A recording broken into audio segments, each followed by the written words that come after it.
ओम नमः शिवाय। केवल विनाश ही नहीं बल्कि सृष्टि के बचाव के लिए भी शिव जी ने खोला है अपना तीसरा नेत्र। जानिए, बहुत सुंदर कथा है। अगर मेरे चैनल को आपने सब्सक्राइब नहीं किया है तो कर लीजिए। कमेंट बॉक्स में हर हर महादेव जरूर लिखिए। लॉर्ड शिवा, भगवान शिव सभी देवताओं में सबसे उच्च स्थान रखते हैं, तभी उन्हें देवों का देव महादेव की उपाधि भी दी गई है। ऐसा माना जाता है कि जब जब शिव जी का तीसरी आंख खुलती है तब तब विनाश होता है। तो क्या आप जानते हैं कि भगवान शिव ने कब कब अपना तीसरा नेत्र खोला और क्यों? अगर नहीं जानते हैं तो आइए जानिए जानते हैं।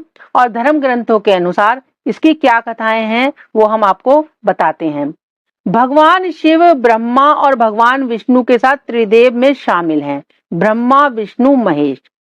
भगवान शिव को उनके 3 नेत्रों के कारण त्रिनेत्रधारी, त्र्यंबकेश्वर भी कहते हैं। माना जाता है कि जब भी भगवान शिव का तीसरा नेत्र खुलता है तो विनाश होना निश्चित है। वहीं एक कथा के अनुसार शिव जी ने पृथ्वी के बचाव के लिए भी अपना तीसरा नेत्र खोला है। तो ऐसे में आइए जानते हैं कि शिव जी का तीसरा नेत्र खोलने की क्या कारण रहे। बहुत ही सुंदर कथा है ये। संसार के बचाव के लिए खोला था तीसरा नेत्र। महाभारत के छठे खंड के अनुशासन पर्व में यह हमें उल्लेख मिलता है कि शिव जी ने अपना तीसरा नेत्र केवल विनाश के लिए ही नहीं बल्कि बचाव के लिए भी खोला है। इसके पीछे एक बहुत सुंदर कथा आती है। हमें यह कथा मिलती है कि एक बार खेल खेल में माता पार्वती ने शिव जी की दोनों आंखों पर अपने हाथ रख दिए और उन्हें बंद कर दिया, जिससे पूरे विश्व में अंधेरा छा गया।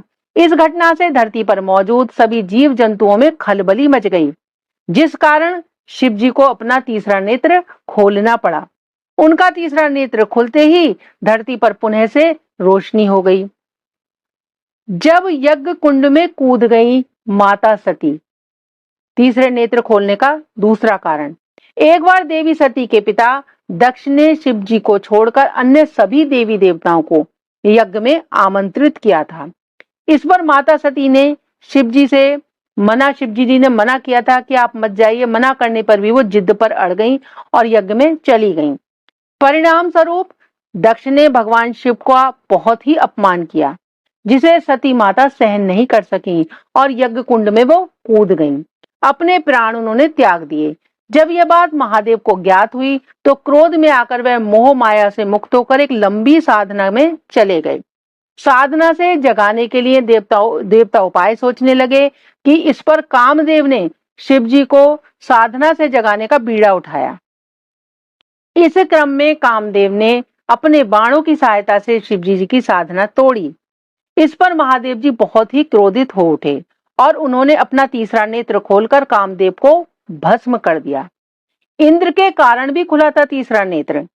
ये एक कथा और आती है। शास्त्रों में वर्णित अन्य पौराणिक कथाओं के अनुसार एक बार देवराज इंद्र और देवगुरु बृहस्पति जी भगवान शिव के दर्शन के लिए कैलाश पर आए, तो इस पर शिव जी ने उनके धैर्य की परीक्षा लेनी चाहिए।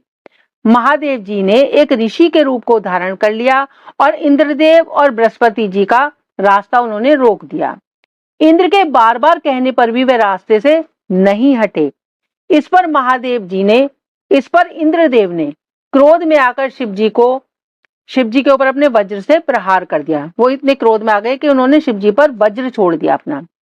इस पर महादेव जी भी क्रोधित हो उठे, जिसके परिणाम स्वरूप उनका तीसरा नेत्र खुल गया। इस घटना में देवगुरु बृहस्पति जी ने बीच विचाप कराया और इंद्र को शिव जी के क्रोध से उन्होंने बचाया। इस पर शिव जी ने अपना वो तीसरा नेत्र समुद्र की ओर मोड़ दिया और इस दौरान उस ऊर्जा से जलंधर नामक एक असुर का जन्म हुआ। तो भगवान शिव की ये कथाएं आती हैं किस कारण से भगवान शिव ने कब कब अपना तीसरा नेत्र खोला। ऐसी ही अच्छी अच्छी कथाओं को सुनने के लिए, जानकारियों को प्राप्त करने के लिए मेरे चैनल को सब्सक्राइब कीजिए, लाइक कीजिए और मेरी वीडियोस को शेयर कीजिए। ओम नमः शिवाय।